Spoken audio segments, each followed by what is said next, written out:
Assalamualaikum warahmatullahi wabarakatuh. Jirra jirtuu kabajamtoota daawwattoota maatiiwwan chaanala YouTube bakkaa fi kallattii jirtan hundatti biyya keessas ta'e biyya alaattis kan jirtan hundi keessanuu nageenyi kiyya akkasuma nageenyi rabbii guddaan kan onnirraa ka'e simbira haa ga'u isiniin jecha guyyaa har'aa kana akkaataa itti loogoo yookaan porofaayilii yuutuubii keessaniitti hojjettan kutaa lammaffaa isaa qabadhee isiniif dhufee jira jechuudha. Kanaaf hanga osoo gara viidiyootti isin hin dabarsineen dura namoonni chaanaalii yuutuubiidhaatiif haarawaa taatan sabiskiraayib gochuun akkasumallee daqiiqaa gabaabduu isinitti fudhata laayikii tuquudhaan viidiyoo kana haa eegallu isiniin jedha. Gara barnootichaatti isin dabarsaa na waliin turtii gaarii.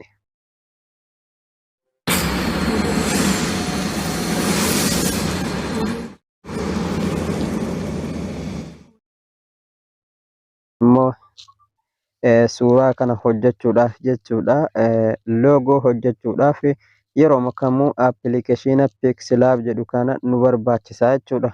Appilikeeshina Pixlab jedhu kana dirqama yuutuubarootas taate kunis buufatuu qabaachadha.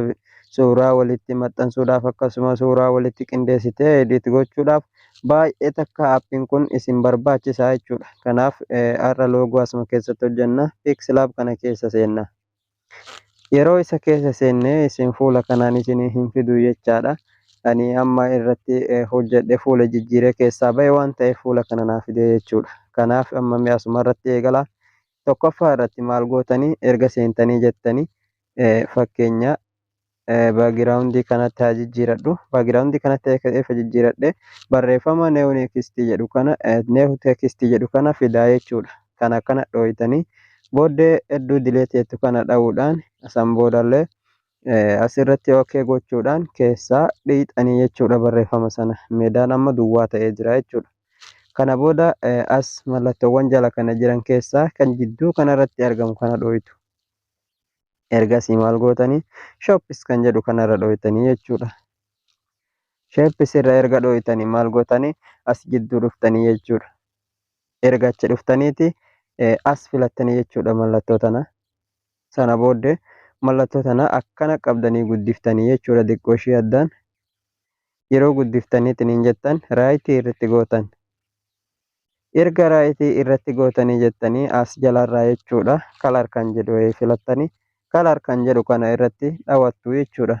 Erga isa irratti dhawattanii kanarra dhooytanii oon gootan ergasii maal gootu baagiraawundii diimaa kana gurraachisitu jechaadha asirra dhooytanii. Amma gurraacha naaf ta'ee jira jechuudha. San booda maal goota raayitii gootanii keessaa baatu. Of duuba deebitan. Amma ergasitti deebitanii isa kana bakka lamatti baaftanii jechuudha. Koppii kan jedhu kanarra dhooytanii. Koppii ta'ee bakka lamatti naaf ba'ee jira jechuudha. Ammas dhaqeetiin kalarii reefuu sanitti deebi'ee isa kana adii godha amma kan gubbarraa kana adiitti jijjiiraa jechuudha. Kinoo amma adii naaf ta'ee jira inni kun adiidha. Kan jalaa ammoo gurraachaa jechuudha. Bakka lamatti adda baafadhee jira. Kanaaf amma maal godha isa kana akkana fuudheeti adii kana jechuudha jidduu galcha akkatti achi maxxansa. Asiin immoo qaccee tana qabee jechuudha.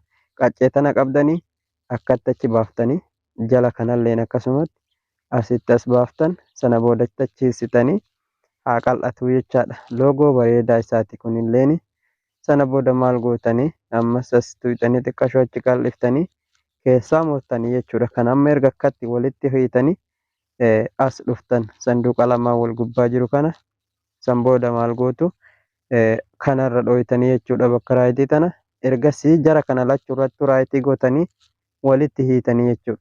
Jarri kun amma raayitii walitti ta'ee jira. San booda jidduu kanarraa xiyya walitti garagaltee jirtu kana dhooytanii yeroo takkaaf sana booda okee jettaniin. Erga okee jettaniini as dhooytanii keessaa baatu jechaadha. Jarri kun amma gurraachaa fi adiin walitti hidhamee jira jechuudha kinoo haala kanaan. Ergasii maal gootu mallattoowwan as jala jiran kana keessaa akkana ooftanii jechaadha. Isa kanarratti dhooytu jechaadha. Kan akka mataa namaa jiru. Isa kanarra yeroo dhooytan adiin kun keessaa muramaa jechuudha. Bakka tana oon gootanii bannaan adiin keessaa muramee jechuudha. Gurraacha qofatu kophaa isaa jira kinoo amma gurraacha qofa jira jechuudha. Haala kanaan ammas raayitii irratti gootanii keessaa baatan. Erga keessaa baatan maal gootanii kana akkana walitti xiqqeeffatanii achi kaayattu. San booda if duuba deebitan Ergiif duuba deebitanii jidduma kana jechaadha. Gurraachuma kana meedaa gurraacha kana akkana gattu hixanii kanarraa booda isinii badaa jechuudha duwwaa ta'a. Sana booda sheeppi kan jettu kanarra deebitan. Sheeppirra yeroo dhohitan ammas as jidduu dhohitanii sana booda asirraa ammas mallattoo akkasii fudhattanii dhuftu jechaadha. Mallattoo akkasii erga fudhattanii dhuftanii xiqqashoo akkana guddiftanii san booda raayitii itti gootan. Erga raayitii itti gootanii jala kanarra jechuudha akkana achi ooftanii ammas kalaar tan jedhu kana filattanii san booda kalarii tana oon gootan. Erga oon gootanii gurraachatti deebiftanii amma gurraachatti deebi'ee jira jechuudha. Erga isa gurraachatti deebistanii maal gootanii raayitii tuyxan. Raayitii erga tuyxanii amma akkana as ooftanii jechuudha. Asirratti dhohitanii jechaadha. Meeskii bakka jettu tana irratti sana booda maal gootanii sararatti as jirtu tana akkana qaqqabdanii jechuudha. Haala kanaan walis hiisitanii keessaa baaftu jechuudha. Haala kanaan gootanii ergasii oon gootan tana. Amma oonii tahee jira jechuudha. Haala kanaan kutattu jechaadha. Erga haala kanaan irraa kutattanii geessitanii maal gootu akkanaaf duuba deebitanii sana booda ammas shooppii kan jettu kanarra deebitu jechaadha. Shooppiirra erga deebitanii maal gootanii adii kana jechaadha raayitiitti godhattanii sana booda adii kana haala kanaan itti achiisitanii qaccee tanarra keettanii jechuudha. Erga qaccee irra keettanii maal gootu as dhuftan. Erga achi dhuftaniiti bakka raayitii jettu tan jalaa kanarra dhohitan ammas. Ergasii maal gootanii jara kana lamaa walitti hiitan jechuudha. Adii kanaa fi gurraacha kana walitti hiitan. Sababbiin isaa gurraacha guddaa as jiru kana irraa balleessuudhaaf jechuu tana qofa hambifannaa jechaadha. Mallattoo baalaa sana. Ergasii as dhohitanii sana booda ookee jettaniini ergasii asirratti dhohitanii keessaa deebitu jechuudha. Amma kun walitti hidhamanii jiru jechaadha. San boodarra maal gootanii as jala akkana ooftanii jechuudha. Kama reefu sanitti deebitan kinoo isa kana jechaadha. Irraa balleessitanii jechuudha adii. Kinoo haala kanaan mallattoon baalaa qoftiin lafatti haftee jirti jechuudha. Amma mallattoo baalaa tana qaawwa itti goona jechuudha. Walumaan itti goona. Tana gad deebifanneetti mallattoo tana koppi goona. Akkana oofne as jalaa isii tanarratti koppi goona jechaadha. Lama taatee jirtiimi amma tana akkasiifannee sana booda tana as kana mallattoo as jala jiran kana keessa akkana oofne kalar tan jetturra dhohine san booda oon goone yeroo baanne adiirra deebifneesi. Adiitti deeffannaa jechuudha. San booda xiqqoo tana mallattoo baalaa akkatti fuune as finna ammas akkana irratti dhohine tana akkatti walitti hiisine akkana jidduu kana galchina jechuudha. Sababbiin isaallee mallattoo baalaa tanarraa muruuf deemna waan ta'eef jechuudha. Jidduu kanatti adda baafna. Haala kanaan kinoo haala kanaan irra keennaa jechaadha. Suutaa walitti hiisine haala kanaan erga irra keennee geessine jara tana lamaan walitti hina jechuudha. Ammallee adii tanaa fi gurraacha kana asirra dhufnee walitti hina.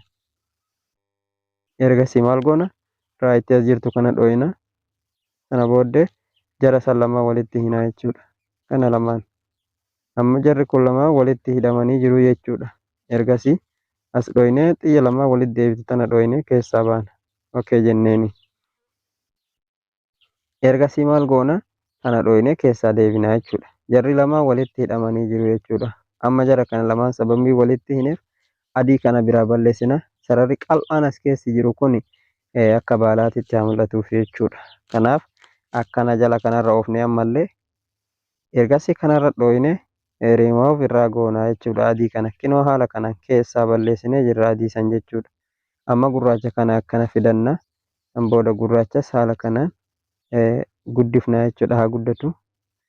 Gurraacha haala kanaan erga guddifnee adii xiqqaa kana akkanatti gurraachatti galchinaa jechuudha. Baala itti gochuudhaaf.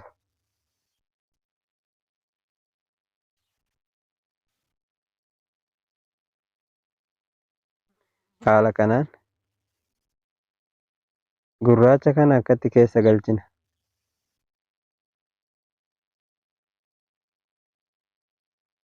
Haala kanaan erga keessa galchinee amma maal goona?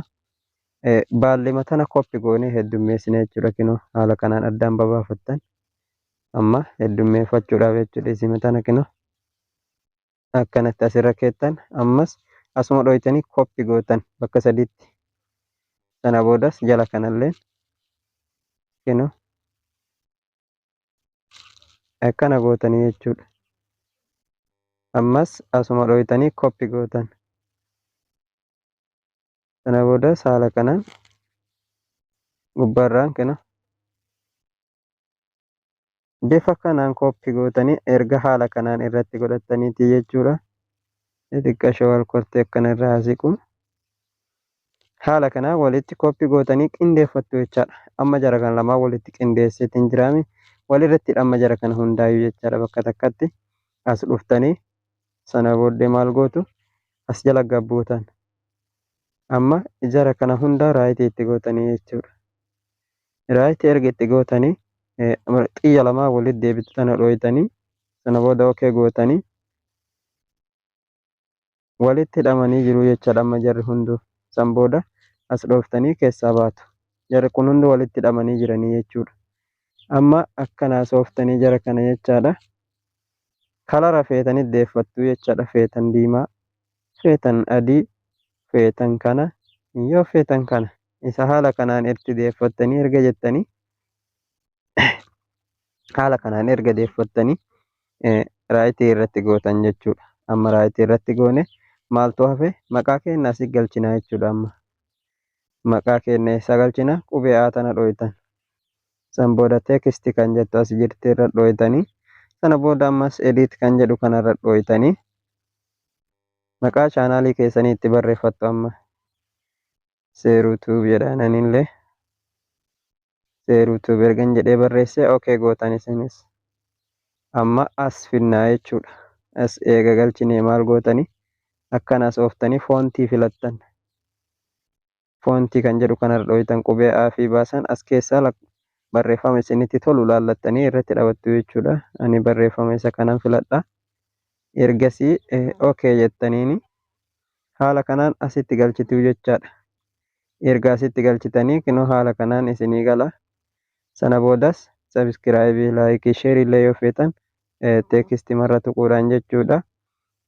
Asuma qubee A tanarra dhoytanii teekistii kan jedhurra dha'uudhaan ammas itti deebinee barreessinaa jechuudha. Amma sabiskiraayibii, laayik, sheerii jedhaanii sabiskiraayib, laayik, sheer godhaa. Fakkeenya laayik sheeriin hin dheerataa sabiskiraayibii jedheeni tumaan itti dhiisa. San booda okee jennaani fuunee as finnaa jechuudha. Erga as finnee ammas sabiskiraayibii tanallee foontii isii filanna. Foontii qubee A lamaan tana san booda asirra deebisaa jechaadha. Jarri maraas walaa fakkaatanii. Erga haala kanaan deebifneeti feetan kana qalamii ka feetanii jijjiirattu jechaadha. Akkana sooftan kalar kan jedhu kana ammas asirratti kinoo kalarii jira. Kalarii tanarra dhoytu. San booda qalamii feetan irra deeffattu jechaadha. Feetan diimaa, feetan san kinoo haala kanaan qalamii feetan irra deeffattu jechaadha. Haala kanaan yoo feetan immoo adima duraa irratti dhiifattu. Feenaan immoo mallattoo daabaallee yookaan qalama dahabaa yoo qabaattan as keessa dhuftanii jechuudha. Kinoo asirraa fidal daabaa qalamii kanaan lakkoofsa yookaan immoo barreeffama kiyya kana suuraa daabaatiin yoon gochuu barbaade jechuudha. Ammas asumarra dhuftanii sana booda as keessaa mallattoo daabaata qabdan filattanii jechuudha. Sana booda maal gootu raayitii irratti gootanii ergasii haala kanaan asitti isinii baha jechuudha. Kanallee mallattoo daabaatti yoo deeffatuu barbaaddan isumarra dhoytanii sana booda as keessa dhuftan eda'uu mallattoo zeeroo tana jechuudha. Tan jidduu jirtu tana ergasii akkana ooftanii kamareef osoo filattan kinoo isa kana jechuudha. Ergasillee asuma dhoytanii galarii seentanii galarii keessaa mallattoo daabaa fudhattanii dhuftanii raayitii irra gootan. San booda afwan kalarii duraa sana yeroon irraa cufu kunoo haala kanaan hojjetamaa jechuudha. Haala kanaan hojjettanii jechuudha. Kan biraatis Seeruu kan jedhullee yoonni mallattoo dhaabaatiin barbaade jechuudha. Isumarrattidha. Maqamarrattidha. Sana booda asirra dhooytanii jechuudha. Teekistii qubee A tanarra ergasii akkana sooftanii as jidduu dhooytan. Sana booda galarii seentanii mallattoo dhaabaa fudhattanii dhuftan. Ergasillee raayitii irra gootanii kunoo haala kanaan hundaayyuu mallattoo dhaabaatti deebiftanii jechuudha. Haala kanaan erga deeffattanii geessitanii yoo feetan suuraa itti galfatuu dandeettu jechuudha. Suuraa duubarraa wanni inni irraa dhiqame baagiraawundiin irraa dhiqame galfatuu dandeettu yookaan immoo haala kanallee bareedaadha jechuudha. Jara kanas walitti hiitanii tokko gootanii gabbuusuudhaaf asirra dhuftu. Sana booddee raayitii tanarra dhooytanii hundattuu raayitii gootanii jechuudha. Ergasii as dhuftan. Sana booda okkee jettaniini ergasii as dhuftanii haala kanaan walitti hidhamee jira jechuudha. Amma hundi isaatu kunoo akkuma argitan kunoo baagiraawundii kanaan walitti hidhamee bareedee jira jechuudha. Haala kanaan hojjettu hunda isaatu. Isa kana gabbuusuu barbaannan immoo as dhuftanii sana booda seef ka jedhu kanarra dhooytu. Ergasii asirra seef irra dhooytanii waan haga ammaatti na daawwattaniif galatoomaa. Horaa bulaa dheebanaa nagaan turaa.